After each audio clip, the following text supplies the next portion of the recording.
Dear Lord, we just thank you for today. We just thank you for everyone here. We just thank you that I was able to get through my testimony last week, and we just ask you to just be with me today. Just give me the words that need said.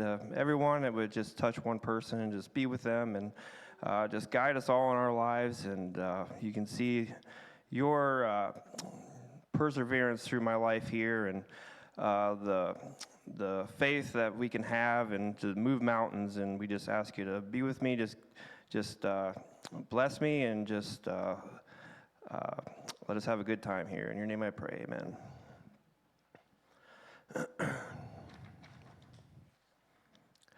Okay, so where I left off, it was November 13, 2021. And so yeah, I was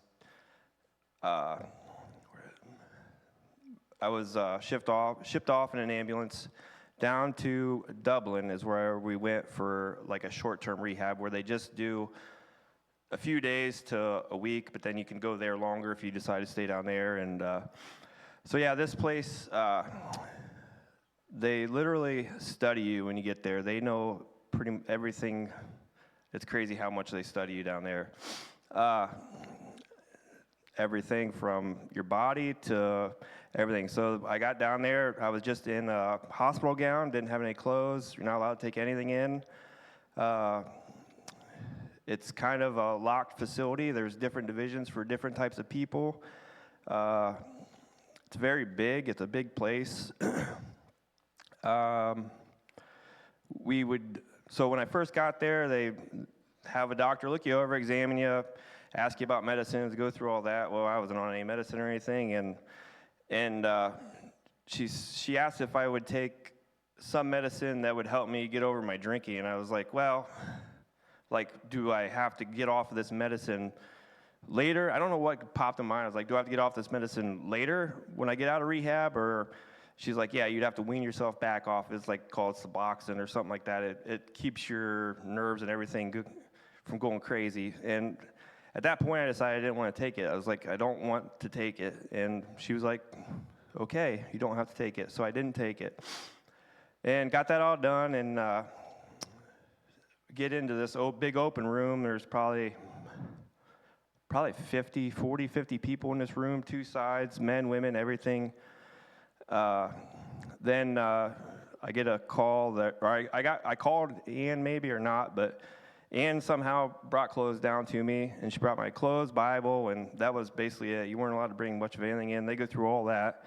Checked that out, and yeah, I got through that day and finally had clothes. Didn't have to walk around in the gown anymore. And we basically had one phone call a day is all you got. I think it was one phone call. So I'd call Ann, and those phone calls were crazy. We were trying to do a lot of stuff in about 1 minute, 2 minutes. It was hard. And I'm sure everything was recorded, so they knew what we talked about. And they kind of knew what I was going through then. And she brought me the clothes, and it kind of felt like school again. It was like there wasn't much to do, but you had to go to these meetings. There was probably like 3 or 4, like every hour there was something. And so we had to go to these meetings, and so I just had a lot of time to focus on myself. I started coloring, and I don't know why. I just kept my mind at ease. I started coloring, doing crosswords.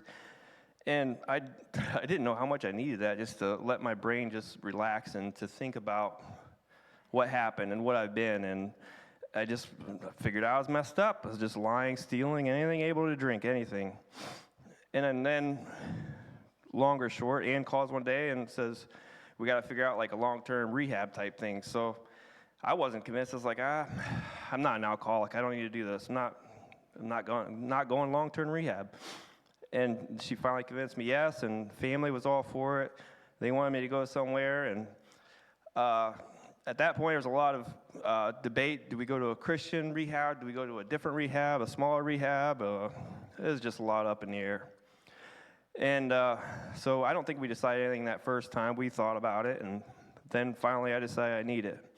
And I needed some help, and that was very hard to say. And then one night she called me and she told me that the day after my dad's heart stopped. He's got a pacemaker. He had heart problems his whole life, and his heart stopped. And my brother was luckily there from Texas to do CPR on him until the ambulance came. So he came out of that, and he's had these episodes before a lot of times, and never this bad, though. So that kind of hit me pretty hard a little bit, and so we were going back and forth on this, where to go to rehab, and we finally set on this Maslin facility, Aero Passage. So Ann calls the number, and got a hold of this guy, and the guy said it's like so much money for 30 days. And Ann thought about it and said, well, we'll get you called back. And then we started talking with the nurses. And he called back and said, okay, we've got this place in Indianapolis, because I was a business owner. That's way better for business owners. You can keep your phone there. You can do everything. So that looked more appealing. So we thought about it. And then one of the nurses in Dublin said, I used to work at Aero Passage, and there's no person there that works for this Maslin place, Aero Passage. That person does not exist. So long story short, cops get involved, everything. We got cut right before she was going to pay this guy.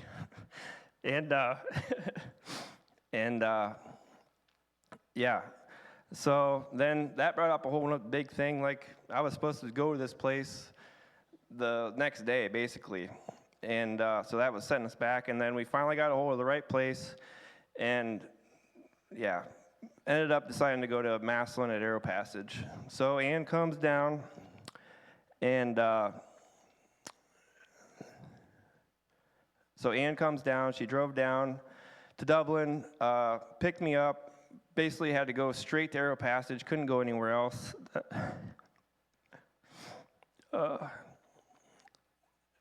Ann's mom brought the girls to see them before we went into Maslin, and yeah, we got there, went through all the check-in, and said goodbye to Ann. So now I'm in Aero Passage. There's probably like anywhere from 20 to 30 people there. So they have an office in town, and then the house is outside of Maslin, about a 10-minute drive. And I was there, and we were trying to, first the rehab, they let me bring my phone in the medicine box, so I had it at the house and at the office. And it was just male and female, males on one side, females on the other. And yeah, we would just have group sessions all the time, and really got to sit you down and try to figure out what's going on, that you have a problem with alcohol. So one of the things they kept bringing up was like people, places, and things. That's what drives you to do a lot of things that, if you really think about it, people, places, and things, that's what pretty much runs your life. And they said you need to change one of them things, or two of them, or all of them. It's different for everybody. So I just kind of pushed that off, and so this whole time we were trying to figure out the barn. Ann was taking care of the barn. We were doing all this, she was running the barn, basically. Like, I couldn't thank her enough. And we were just trying to figure a lot of things out. Where do I want, we figured out there's no way that I was going back to the barn. We figured that out. We went through that, and we decided, do we want to lease the barn? Well, first we said we're going to lease the barn, try to lease the barns. So we tried to lease the barns. And there was people interested, but nothing set in stone. So Ann was trying to sort this all out. And then all of a sudden,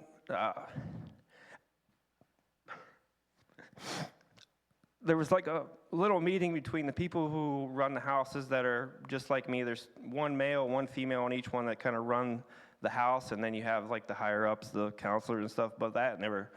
I went to take some trash out, and all the people were meeting, the heads of the men and the women, and then the counselors were meeting. It was a Saturday morning. I was like, what's going on here? I didn't think anything about it, so I walked out. And then the counselors came up to me, said, Neil, you got to go to the office, which is 10 minutes away. So I was like, something's happened, something's bad. And it took like two seconds to click because like my dad died. It was the longest drive.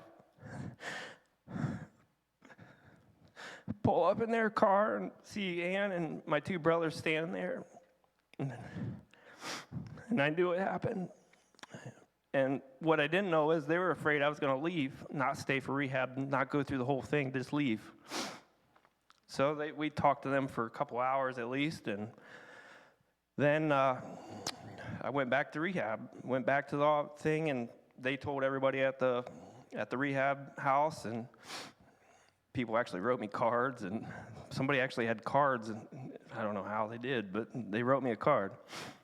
So we go through all this, and eventually Ann calls up and says, there's no lease available. Somebody wants to buy it? That was hard, to sell something that you worked for. So they wanted to buy, and we were going to figure all this out while I was in rehab, and Ann was taking care of all the stuff. So, yeah. So rehab kept going on, and we decided it was time to go home. Ann wanted me home. It was the day before Christmas Eve, and we set some parameters after I left rehab. I can't work, can't go to the barn. I have to stay at home. So I was okay with that, and then I got home, and that first day we set like a daily agenda. We haven't really stuck to it pretty good for a while, and just like anything else, and we stuck to it, and then we're still going through this. Well, Ann had to show this barn to hordes. Well, before I got out of rehab, Ann showed the barns to hordes the same day that I was supposed to coin out, which is they give you a coin, and you get up there, and everybody sends their praises on you and writes you letters, and that was amazing. Just I had some impact there, I'm positive.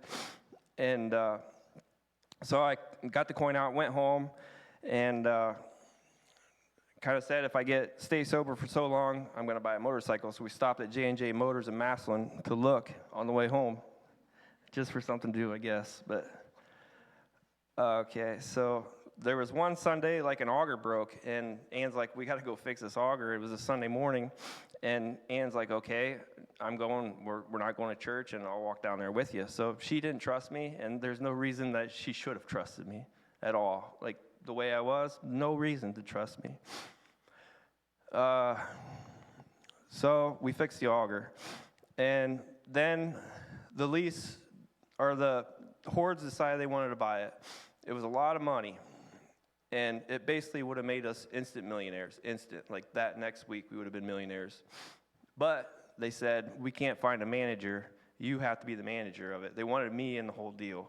They wanted me to manage the farm, and we thought and prayed about this, and we're like, no. So we turned it down. We said, something else will pop up. We just had to wait. So we turned down that money, and it was very hard. And so that fell through, but there was still a couple other people in it, one other person for sure interested, but didn't really meet with them at all, and we just had to wait it out. We had no plan. We had till April till we had to do something, and this is January. So we're like, well, we got 4 months. We can wait.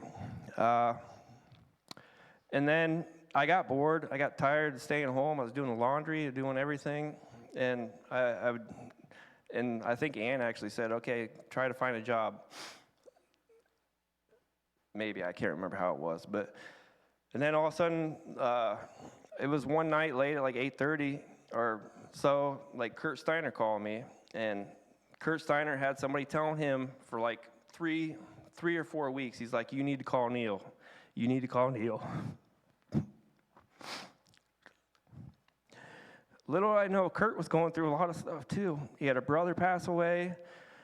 3 months before that, he was short on help. He needed some help. So he called me. We decided Tuesday I'd go over there and he'd just walk through and see if it was a fit. And so I went over there, and he showed me what I needed to do, and he hired me. And so I started working there. And just a lot of things that we had in common, just the same type of things that I was going through, he was going through. And we are just such a blessing to each other. They're basically my family.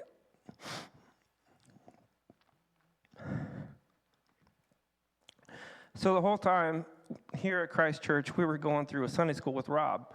And it was faith and waiting on the Lord, wait on the Lord, Israelites. And we only had till April. We had 4 months to wait. And that 4 months was painful compared to the 40 years the Israelites went through. And then, so we were on this waiting, and then all of a sudden Shoups called and said they're interested in sitting down and talking. So we sat down and talked, and long story short, a sale wasn't going to work, so like a lease to sale. We went up and down, and what sells in the lease, what doesn't sell, all that, lawyers, stuff that I don't like. And so that took a long time, from probably like March till we signed the lease today, 2 years ago, June 30th. And then when we got the signed lease, drove out, got in our car, and the song was Goodness of God. That song just brings me to tears every time I think about it. All that time we waited, trying to figure out what was going on, that song, it just hits you hard. Okay, so that was 2 years ago, and then there were still songs at church that I was just like, I would just sit and bawl my eyes out. Like, my chains are gone, I've been set free. I wish that I could say at that point my chains were gone. I still had the temptation. I still had everything. The devil was still wanting me back. And then Ann was supposed to give her testimony on a Saturday, and then before that, our Monday, our barn burned down, one of our barns, the farrowing barn. If that's not the devil trying to hold somebody back from telling their story, I don't know what is. So the barn burns down, skip forward, and decide to rebuild it. Going through all the insurance companies, all that stuff. That was a painstaking process. All I could think of was God's many trials of people like Job. Just, man, I can relate to some of that. But he has many promises too. So we got it all rebuilt. Everything's running back smoothly. Everything's going good. We still have 5 more years left on our lease, but everything's running smoothly. One thing I've really been trying to do is I started reading books when I got out of rehab. I don't know why. Never read books in my life, but I started reading books. And I really started to work on family. And I don't know how I got this book, Meredith told Ann or something, but The Men We Need, that has helped me tremendously. It just shows you how bad I was before.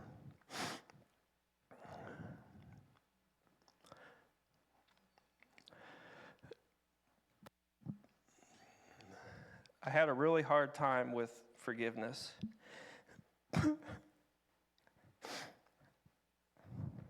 It's that many days talking to Ann and just the guilt that I felt on myself.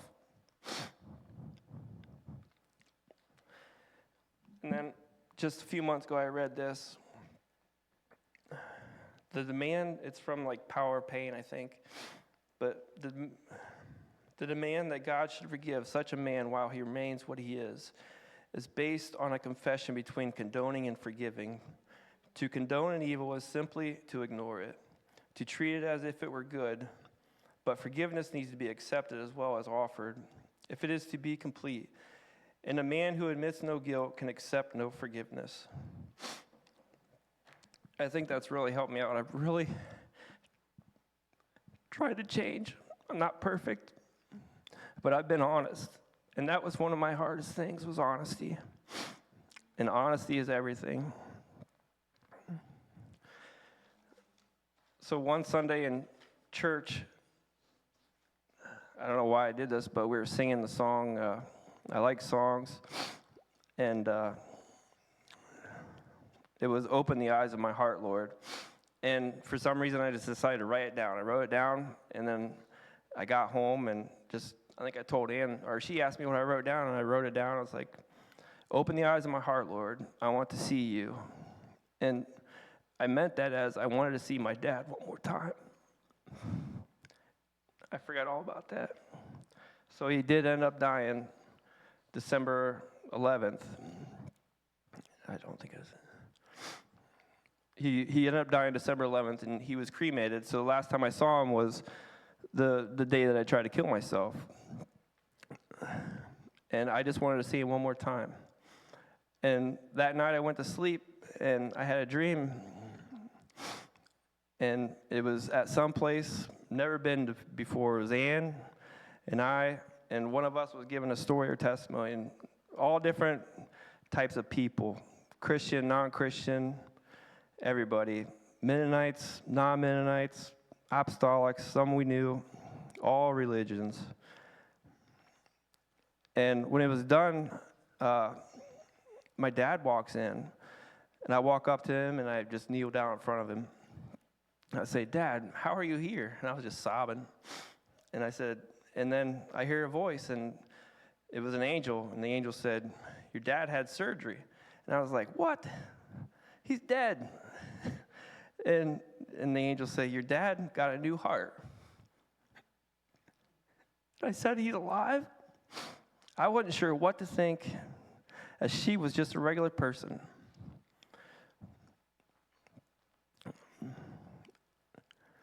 Ann was beside me, and I leaned in to touch my dad, and the angel said, don't touch him, very loudly. Don't touch him. And that was God answering my cry.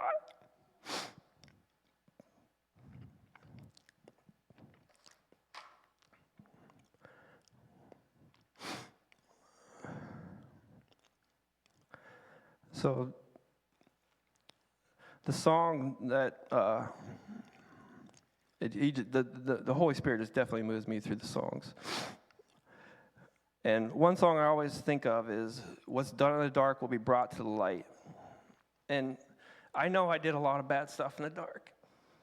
It comes from Luke 12, 2 and 3.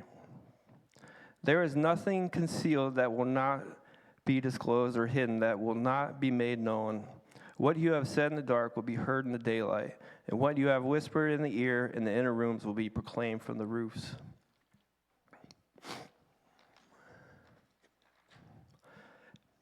And I just know that there's going to be a day that I'm going to have to answer for the things that I've done, and it scares me half to death. It's hard.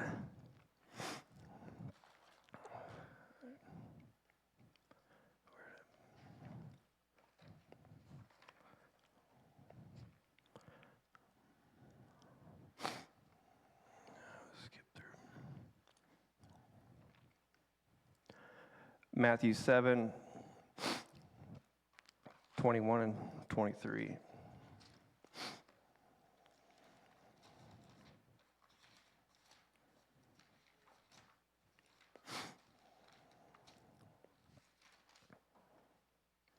And he's talking about the trees and the fruit.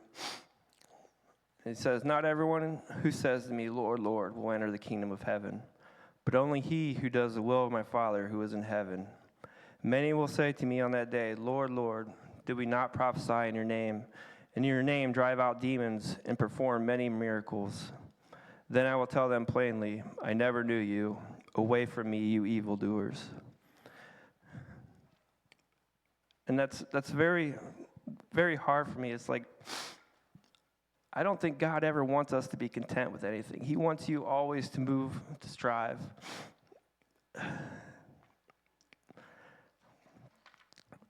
And then to finish it up, we would have, at our family reunions, we would always sing. My Aunt Martha would always pretty much start it, and it's one of the hymns that I love now. I kind of forgot about it even when I was younger, that God is so good, God is so good, God is so good. He's so good to me. He cares for me, He cares for me, He cares for me. He's so good to me. God answers prayer, God answers prayer. He's so good to me. I praise His name, I praise His name. He's so good to me. And God has been so good to us. So good.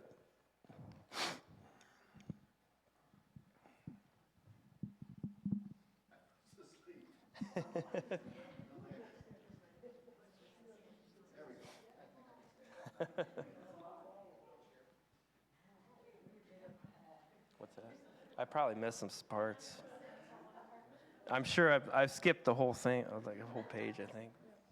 I was trying to speed. He did skip a lot of details, but you can watch the 3-hour version on the YouTube channel if you want mine. But I wanted to say one part I just wanted to say. The part when we were trying to decide where he goes to rehab, there's a few things in my mind that, like, when things get hard or when I doubt things or whatever, like, I go back to 2 moments. I go back, well, do you care if I just say this, I guess? To quickly brush through a few parts of this from my perspective. That day, November 13th, Steve and I have a dog kennel, my brother, and we were working at the dog kennel. We do every Saturday, and we went in the house and had lunch, and it was a bad day. I literally said to Steve, it's kind of like one of those things where this day was like you lean a piece of plywood against the wall, and you walk away, and it falls down on you. And we came in the house, we were talking about the devil. It was we were just talking about it. And then I said, Mom, do you mind watching the kids if I run up to Country Hilltop? And so I took off to Country Hilltop. So I was there, and I literally walked in the door, pulled out my phone to look at my list, and that was when I got that text from Neil immediately. Like, I literally opened my phone, and it came through. So I was immediately able to call. I called him immediately, and he ended up hanging up on me. But then I called his mom and was just frantically like, I flew from Country Hilltop to Fulton Road. And I said, you got to get down to the barn. You got to get down to the barn. And Neil's brother, Rich, had been visiting from Texas. And she said, Rich is on his way. And so that's how Rich ended up down there. And Neil's parents, there's no way they would have made it down there. There's just no way. And when I pulled up, Rich and Neil's dad were down there. But it was such a blessing. I did not have the kids. They didn't even have to be in on it. I was in the car on the way there, basically. So for me, these 2 moments that I think on when things get hard, it's that moment, well, I guess 3, and then, like, Neil kind of alluded to this, but, like, when they took him from the hospital, well, they kind of pulled me in the hallway and they said, he's going to be pink slipped. He's going to have to go. And I was like, do not tell him. He will not go. He will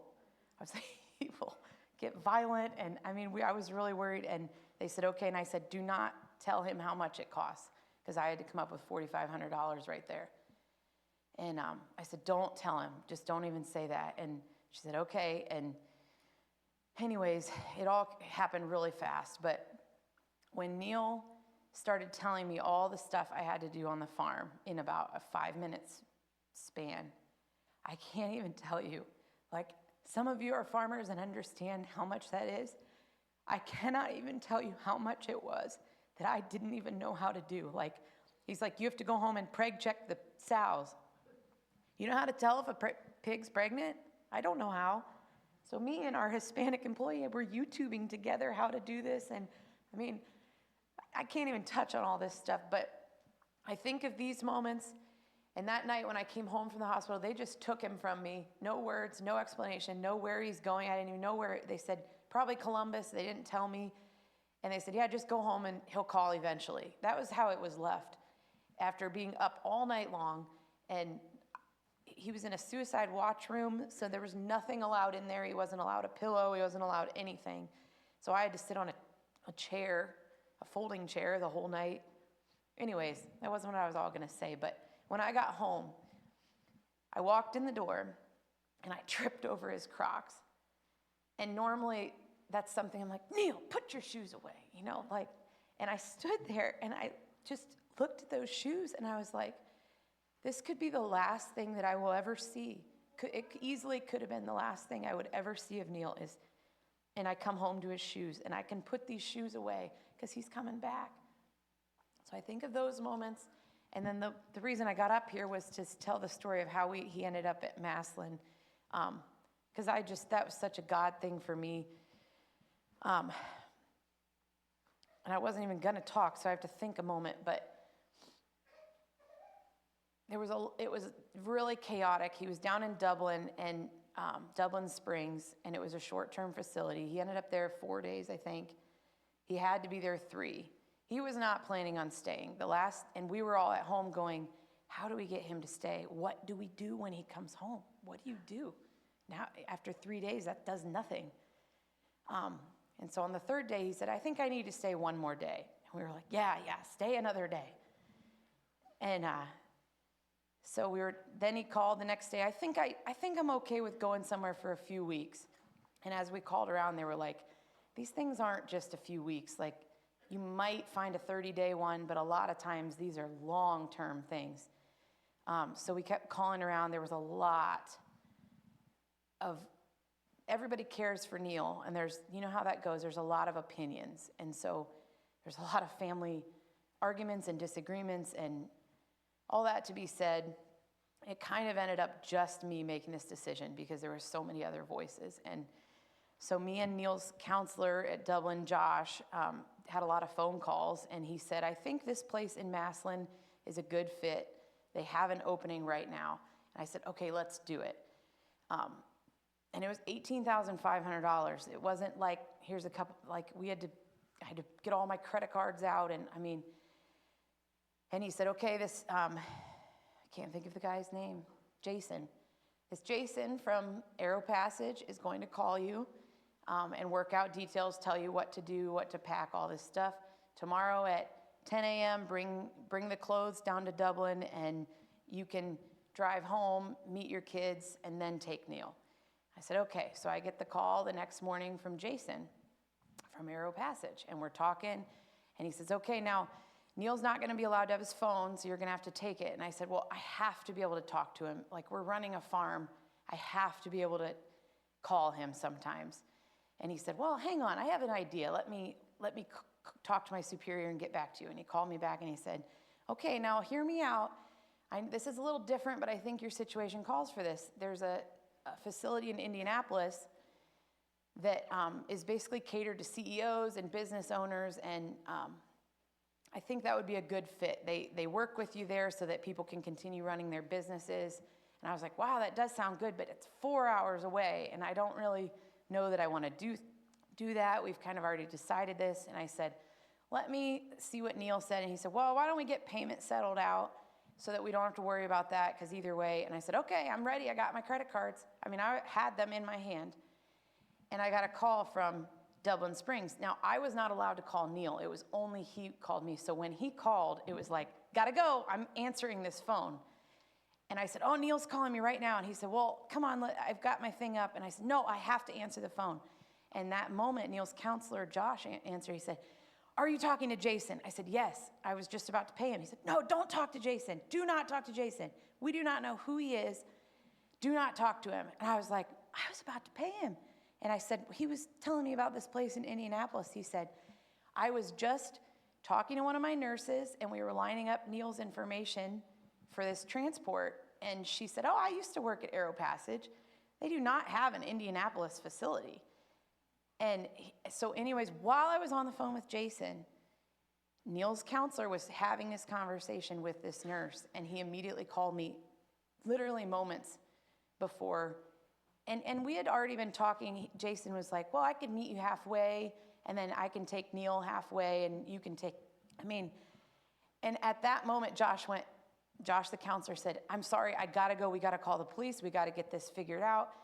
And so then again, I'm left sitting at home going, oh my goodness, like this, I can't even describe how hard it was to get to this moment in the first place. And then to have a scammer in the midst of it. And I literally, at that moment, I was so just overwhelmingly like, what are we doing? What are we doing? I could have turned Neil over to this guy. Who knows what I would have had? I mean, all these scenarios were in my head. And I literally dropped to my knees and I just screamed like, Lord, what are we supposed to do? Where are we supposed to go?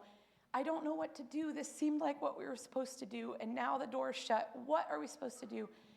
And I'm telling you, it wasn't a voice, but I heard it. I feel like it's a voice and a presence all at once. And God said to me, the devil does not want Neil to go to treatment. And in that moment, it just made so much sense. And I realized at that moment, like, this is a spiritual battle. It's not just where does Neil go to rehab. This is the devil fighting for Neil. As hard as I'm fighting, we're fighting against the devil. And it just, for me, was just a moment that I will never forget, ever. Moments when you go, even when the barn burnt down, that you go, why? I can think back to those moments and go, absolutely, there's something going on. Absolutely, God is able. Because the timing on both of those things was so exact. There, literally 30, how long does it take to read your credit card? 30 seconds later, I would have paid. And Grant, who knows, you could get the money back or not, I don't know. But like, it just was so perfect. And I don't know. Then what happened, it threw things into mass chaos. And yeah, I don't know how much more you want me to speak, but I just wanted to share those two moments. I mean, I can speak. That's never been a problem. I guess the question is, do we want to break off in groups, or you want me just to blab and tell some more? I don't know. Okay. Well, let me think. While I think, does anybody have any questions? Because I know some of you have already heard my side of the story. So Josh, the counselor at Dublin Springs, gave me his number, and I didn't go into that, but he called. They intercepted his call, basically, between Arrow Passage and, like, the counselor. And so they gave him, he said, yeah, I'm Jason from Arrow Passage, and I'll be your person, basically. So after all of that, I ended up having to talk to the police, and, you know, then this Jason would periodically text me, like, I'll still, and then I screenshot and send it, and then they ended up saying, just don't talk to him, which all I wanted to do was just call him back and be like, do you know what we're going through? Like, but yeah, that was that connection. It's just one thing after another. Any other questions? So I guess after that,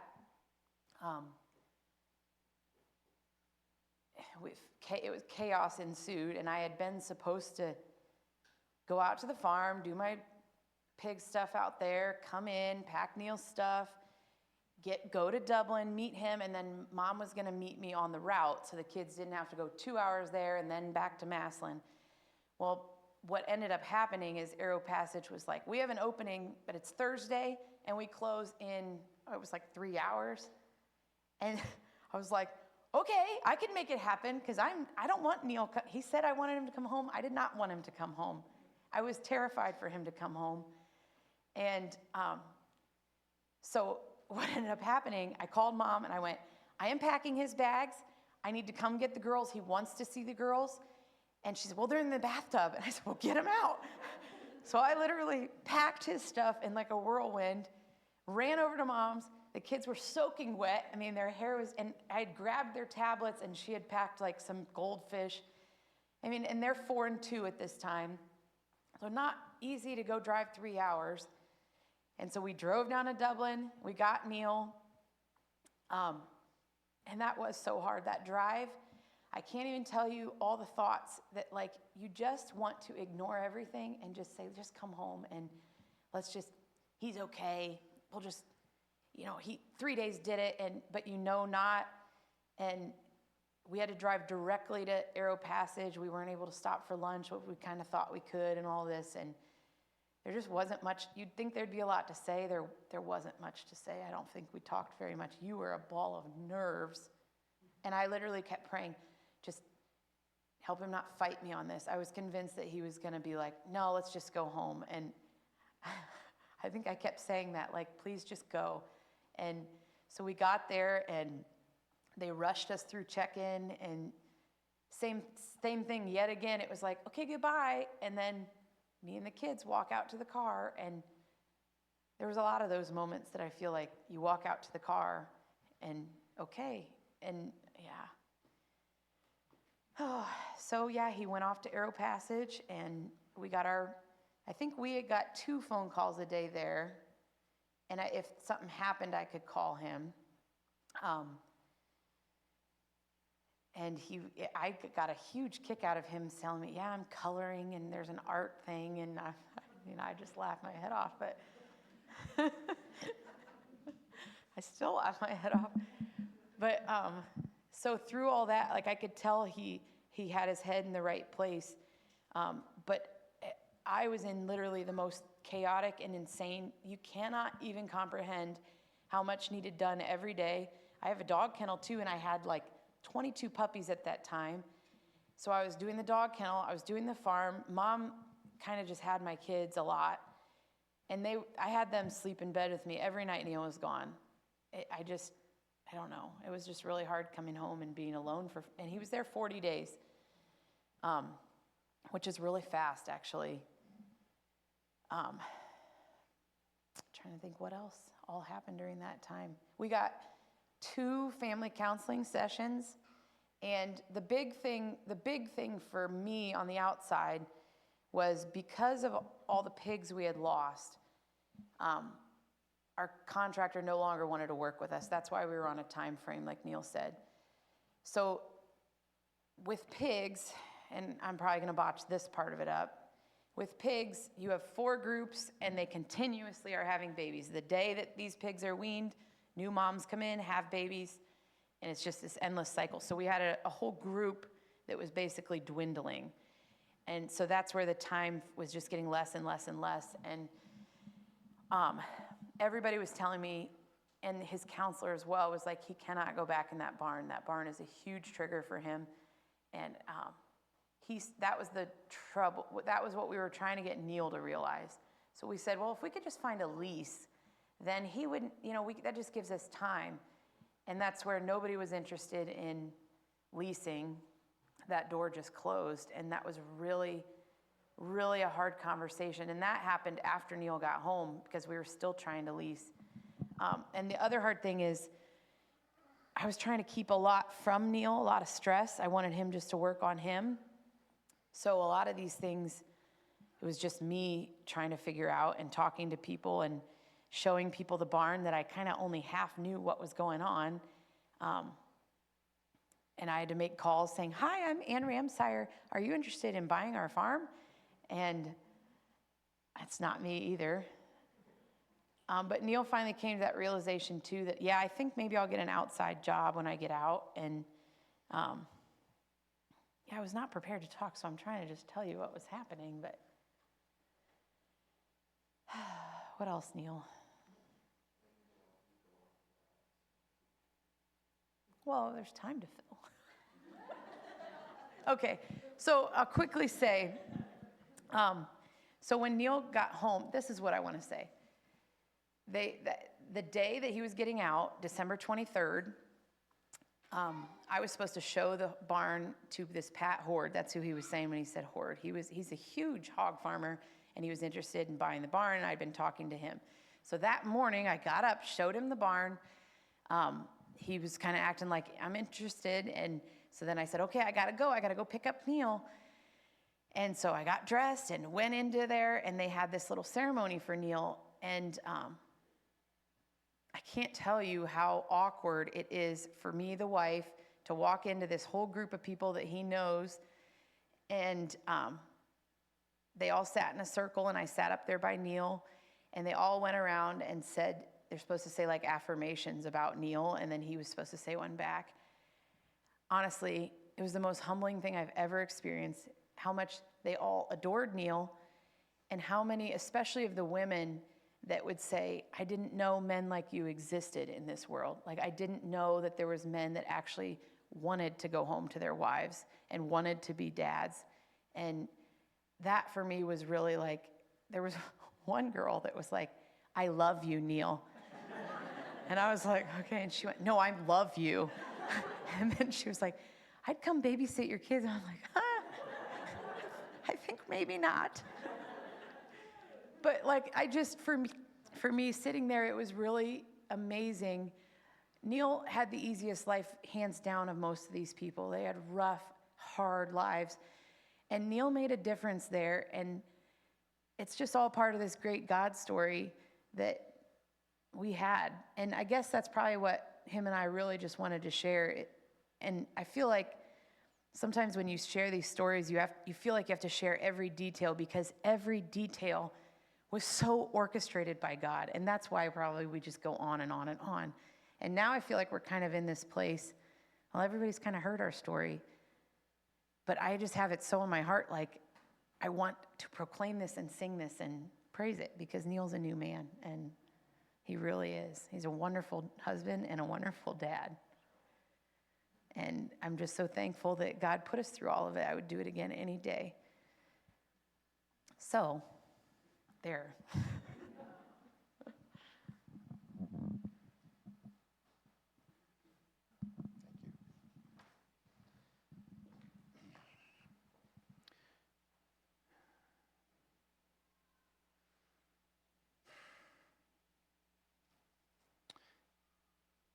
Heavenly Father, thank you for being that almighty, all-powerful, all-knowing, loving, merciful Father. Lord, we praise you for Neil and Ann's testimonies. We praise you that through the trials, through the fires,